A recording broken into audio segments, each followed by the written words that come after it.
Bihamdillahi wassalatu wassalamu ala rasulillah wa ala alihi wa sahbihi wa mawalah wa la hawla wa la quwata illa billahi wa ba'du.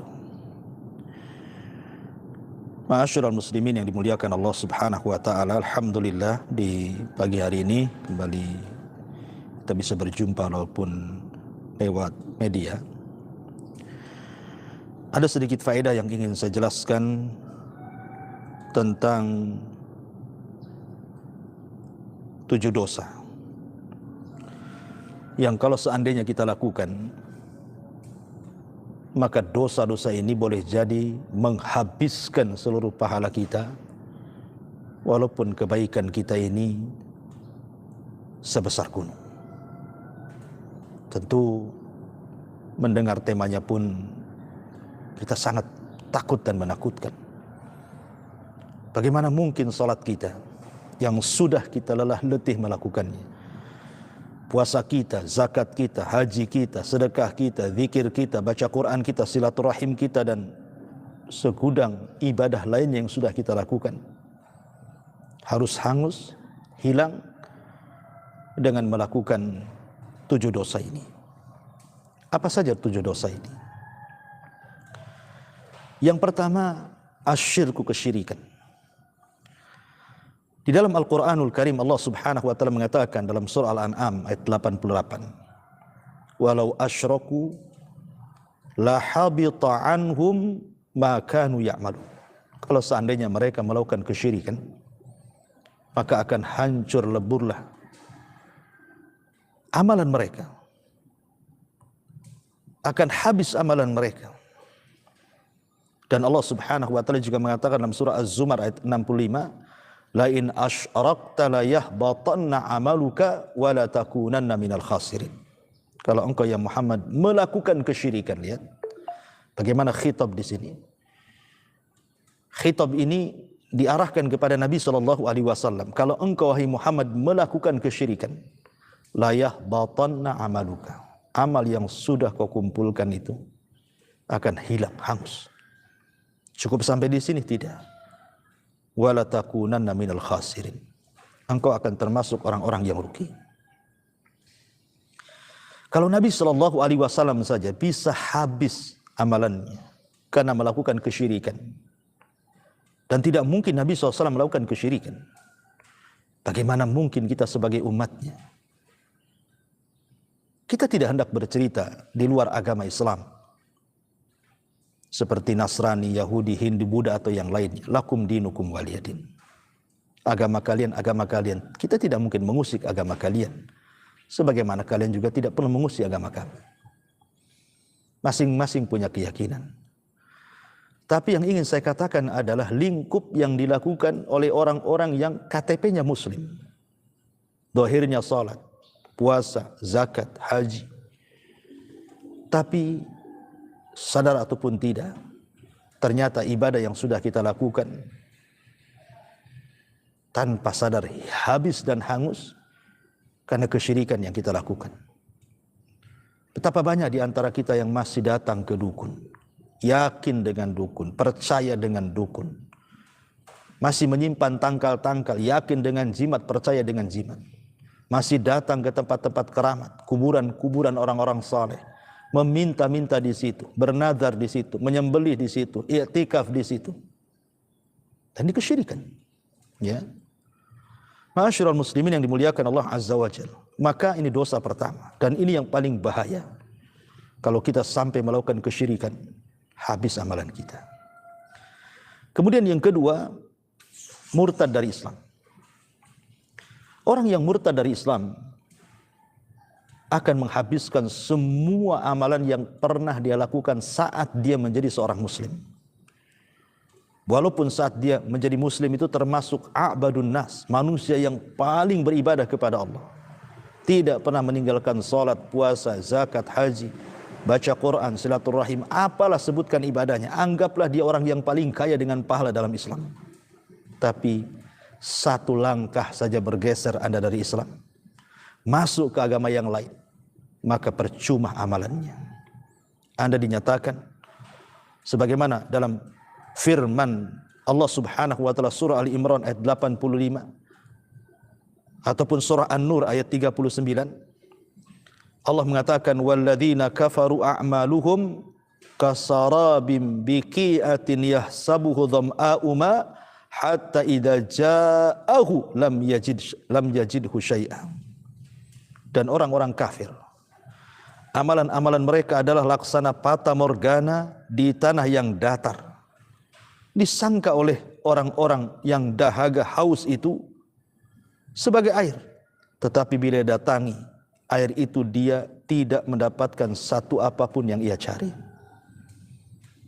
Bahkan Allah juga mengatakan dalam surah Al-Furqan ayat 23, wa qadimna ila ma 'amilu min amalin faja'alnahu haba'an manthura. Dan kami akan hadapkan segala amal mereka, lalu kami jadikan amal itu bagikan debu yang berterbangan tidak tersisa. La haula wala quwata illa billah. Lihat, orang kalau sudah beralih agama dari muslim ke kafir, habis amalannya, percuma. Oleh karena itulah maka ini saya nasihatkan kepada orang-orang yang murtad, baliklah kalian ke dalam Islam. Karena satu-satunya agama yang paling diridhoi oleh Allah hanyalah Islam. Inna dina indallahil Islam. Dan Allah mengatakan wa man yabtaghi ghairal islami dinan falan yuqbala minhu wa huwa fil akhirati minal khasirin. Barang siapa yang mencari agama selain agama Islam, maka sekali-kali tidak akan diterima agama itu dan dia di akhirat termasuk orang-orang yang rugi. Kembalilah kepada agama yang benar. Dan pasti diterima Allah Subhanahu wa taala. Karena saya dulu pernah memiliki teman, dan temannya ini memiliki teman orang yang murtad. Dia menikah dengan orang kaya yang beragama Nasrani. Mungkin karena tujuannya kekayaan, akhirnya kemudian dia pun masuk kepada agama Nasrani itu. Tiba-tiba dalam perjalanan rumah tangganya bercerai pula karena suaminya selingkuh. Akhirnya dia ingin kembali kepada Islam, tapi takut kalau seandainya Islam tidak menerimanya. Maka saya katakan baliklah. Islam tetap menerima siapapun walaupun dia sudah bertobat. Bersyahadatlah kembali. Masuklah kembali ke dalam Islam. Karena dosa sebesar apapun, hatta kesyirikan sekalipun, kalau kita datang menghadap Allah, kemudian kita betul-betul bertobat dengan taubatan nasuha, menyesal, tidak ingin mengulang, kemudian berjanji untuk istiqamah, kemudian diiringi dengan kebaikan, maka yakinlah Allah Subhanahu wa taala akan menerima taubat orang-orang yang murtad sekalipun. Ma'asyiral muslimin yang dimuliakan Allah Subhanahu wa taala, walaupun terjadi khilaf para ulama, apakah orang yang murtad kemudian taubat ke dalam Islam dia mulai dari nol kembali, ataukah dikembalikan lagi pahala yang sudah ia kerjakan sebelum murtadnya? Al-Imam Asy-Syafi'i rahimahullahu taala dan juga Imam Ahmad mengatakan, kalau dia kemudian balik lagi ke dalam Islam, maka pahala yang dulu akan dikembalikan. Karena Allah Subhanahu wa taala ketika menyebutkan hukum orang yang murtad itu dalam surah Al-Baqarah kalau tidak salah, itu diikatkan dengan kalimat kematian. Allah mengatakan wa man yartad minkum an dinihi fayamut. Barang siapa yang murtad dari agamanya kemudian dia mati, wa huwa kafir, dalam kondisi kafir, fa ulaika habitat a'maluhum fid dunya wal akhirah wa ulaika ashabun nar hum fiha khalidun. Maka amalannya akan habis ludes di dunia dan di akhirat, dan di neraka mereka akan dikekalkan. Makna ayat ini ataupun makna mafhum mukhalafahnya kebalikannya, barang siapa yang murtad dari kalian kemudian sebelum mati dia kembali ke dalam Islam, maka amal mereka tidak akan gugur baik di dunia ataupun di akhirat, dan dia tidak lagi termasuk penduduk neraka dan tidak akan dikekalkan di dalamnya kalau bertobat. Dari sinilah maka Imam Syafi'i dan Ahmad mengatakan amalannya akan dikembalikan, walaupun Abu Hanifah dan Imam Malik mengatakan tidak akan kembali dan dia mulai dari nol. Lihat bagaimana bahaya orang murtad ini. Ma'asyiral muslimin yang dimuliakan Allah Azza wa Jalla. Kemudian yang ketiga, yang tak kalah bahayanya juga bisa menghancurkan dan menggugurkan amalan kita adalah riya. Beramal karena manusia. Dia beramal karena manusia. Seperti orang yang dari kecil dia menghafal Quran. Sampai remaja, sampai dewasa, sampai menjadi qari Al-Quran. Tapi tujuannya hanya untuk dunia. Popularitas. Supaya orang memandang dia seorang qari internasional. Qari yang sangat masyhur terkenal. Atau seorang yang dari kecil dia latihan fisik dia. Sampai remaja dewasa dia ahli berpedang, ahli bertombak, ahli berkuda. Ahli dalam strategis perang dan begitu seterusnya. Tapi ketika dia berjihad memang tidak karena Allah. Dia hanya mencari popularitas saja. Supaya manusia menganggap dia seorang pahlawan. Kalaupun dia mati syahid dia akan dikenang kepahlawanannya. Atau boleh jadi orang yang dari kecil, remaja, dewasa mencari harta sampai lelah letih, sampai betul-betul kaya raya. Kemudian dia menjadi orang yang paling dermawan. Tapi tujuannya bukan karena Allah. Supaya dapat pujian manusia. Nanti 3 orang ini akan datang menghadap Allah Subhanahu wa ta'ala. Dan akan mengakui bahwa amalan-amalan itu dilakukan karena Allah Subhanahu wa ta'ala. Tapi Allah ingkari dan mengatakan, kadzabtum, dusta kalian. Hei kalian orang yang berjihad. Kalian mati syahid supaya orang menganggap engkau ini pahlawan, kadzabta, dusta kamu. Hei orang yang membaca Quran, mengajarkan Al-Quran, supaya manusia menganggap anda ini qari. Allah katakan kadzabtum, dusta kalian. Kalian itu supaya manusia memuji kalian, bukan karena Allah Subhanahu wa ta'ala. Termasuk orang yang bersedekah, yang mengatakan karena Allah, Allah katakan kadzab, dusta kalian. Maka 3-3 diseret ke neraka, na'udzubillah. Lihat. Lalu apa baca Quran? Apa jihadnya? Apa sedekahnya kalau amilatun nasibah tasla naran hamiyah. Lelah letih dia melakukan amal saleh. Tapi ujung-ujungnya Allah masukkan ke neraka, na'udzubillah. Tidak lain dan bukan karena riya. Habis amalannya. Nanti pada hari kiamat mereka akan dikumpulkan. Dan Allah katakan, pergilah kalian kepada orang yang kalian harapkan pujiannya di dunia. Apakah ada balasan dari mereka? Tidak ada yang mampu memberikan balasan pada hari kiamat kecuali Allah Subhanahu wa ta'ala. Ini yang ketiga. Yang keempat, kurhu awamirallah. Kurhu awamirillahi azza wa jalla. Membenci perintah-perintah Allah azza wa jalla. Allah mengatakan, dzalika bi annahum karihu ma anzalallah fa ahbata a'malahum. Demikian itulah karena mereka membenci, tidak suka dengan apa yang diturunkan Allah, sehingga Allah gugurkan amalan mereka. Maka siapapun yang membenci syariat Allah, menuduh bahwa syariat waris itu tidak adil, menurut bahwa poligami itu mengungkung wanita, menuduh bahwa syariat salat itu hanya akal-akalan Muhammad saja. Buat apa puasa lapar-lapar saja? Buat apa haji kemudian menghabiskan biaya saja? Apa itu janggut? Apa itu ini? Apa itu? Pokoknya dicela, tidak suka dengan perintah-perintah, bahkan kemudian melanggar larangan-larangan, maka habis amalan dia. Ma'asyiral muslimin yang dimuliakan Allah azza wa jalla. Oleh karena itulah maka jangan pernah mencela agama. Karena orang yang mencela agama ini tidak suka dengan agama. Diturunkan Al-Quran kepada orang yang seperti ini. Qul abillahi wa ayatihi wa rasulihi kuntum tastahzi'un. Apakah dengan Allah, dengan ayat-ayatnya, dengan Rasulnya kalian mengolok-olok mereka? Maka Allah katakan, la ta'tadiru. Jangan cari-cari alasan kalian. Qad kafartum ba'da imanikum. Kalian sudah kufur setelah keimanan kalian. Habis amalan kalian. Ma'asyiral muslimin yang dimuliakan Allah azza wa jalla. Maka bahaya, jangan sampai membenci syariat Allah subhanahu wa ta'ala. Kemudian yang ke-5,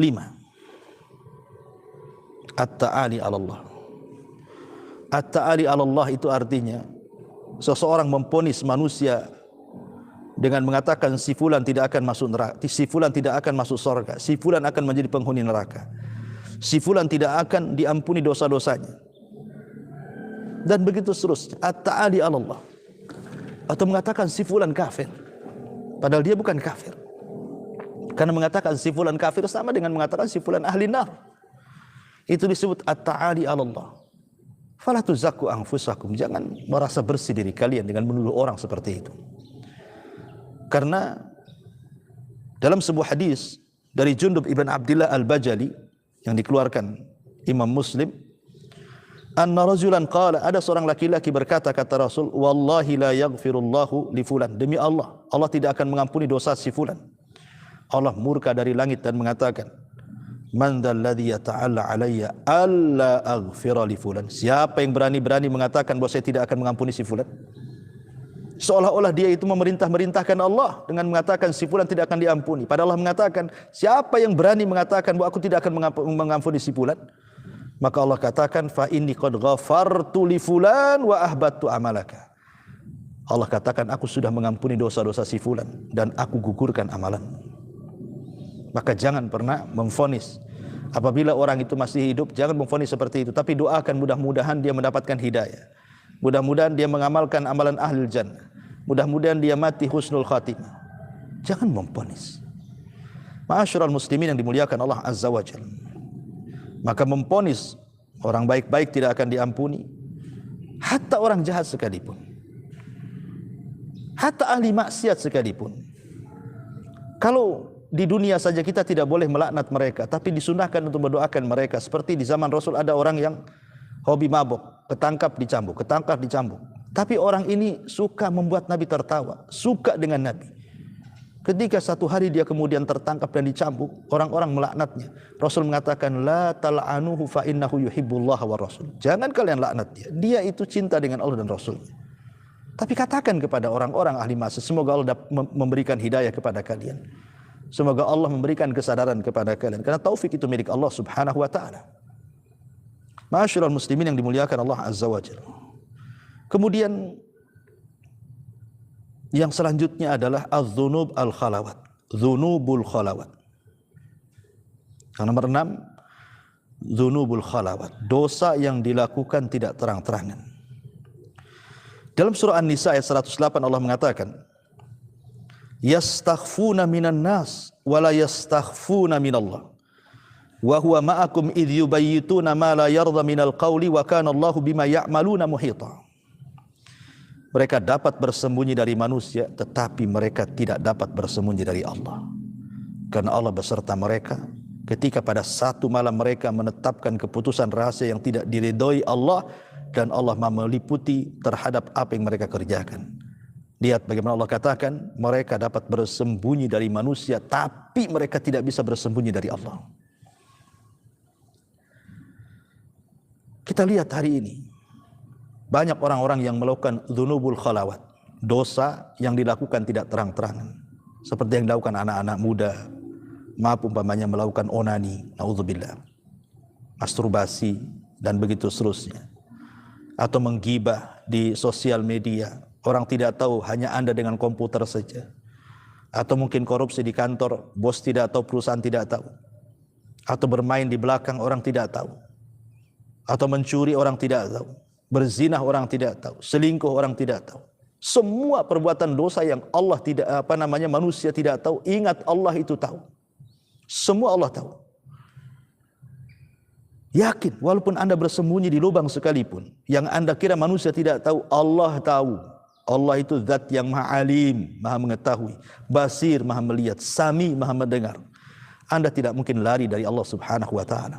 Seorang laki-laki datang kepada Ibrahim ibn Adham dan mengatakan, ya Imam, izinkan aku untuk bermaksiat. Kata Ibrahim ibn Adham, silahkan asal engkau melakukan 5 perkara. Yang pertama, silahkan bermaksiat, tapi jangan tinggal di bumi Allah. Yang kedua, silahkan bermaksiat, tapi jangan makan dari rezeki Allah.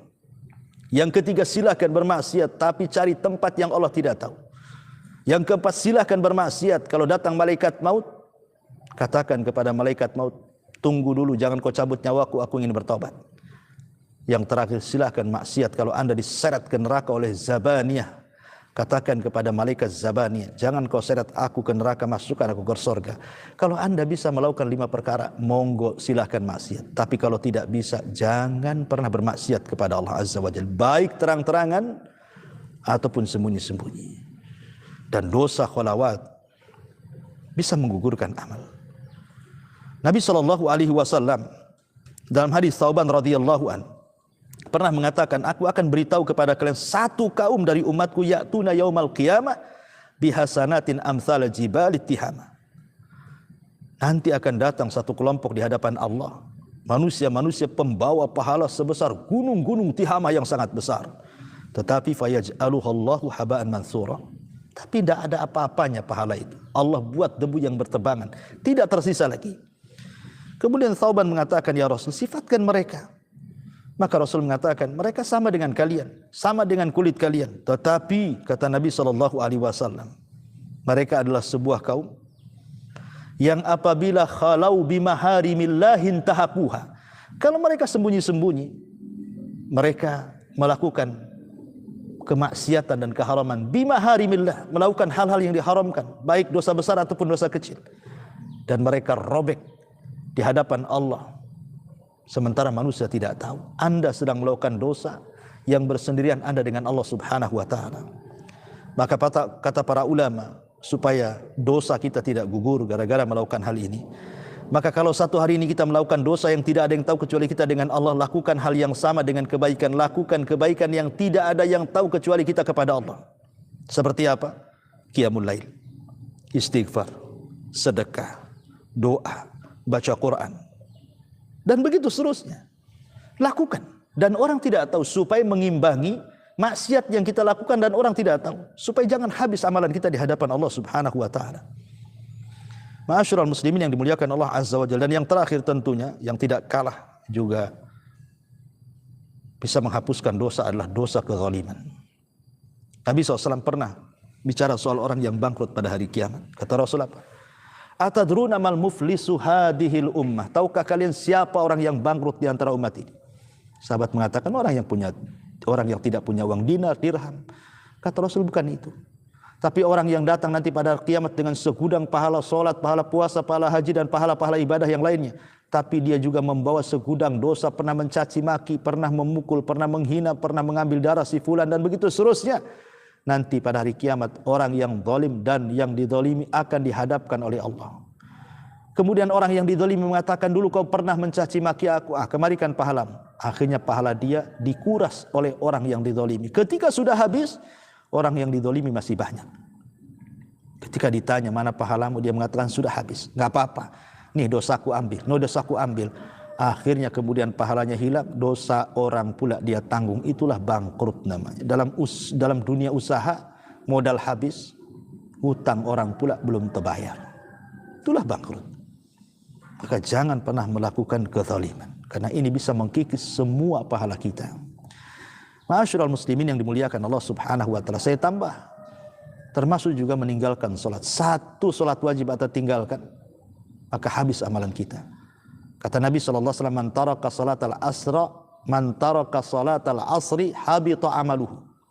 Siapa yang meninggalkan salat asar, habis amalannya. Walaupun demikian, ma'asyiral muslimin yang dimuliakan Allah Subhanahu wa taala, akidah ahli sunnah bahwa orang yang melakukan dosa itu tidak semua amalan ini habis, kecuali kekufuran. Kalau kufur, musyrik, keluar dari Islam, ya habis pahalanya.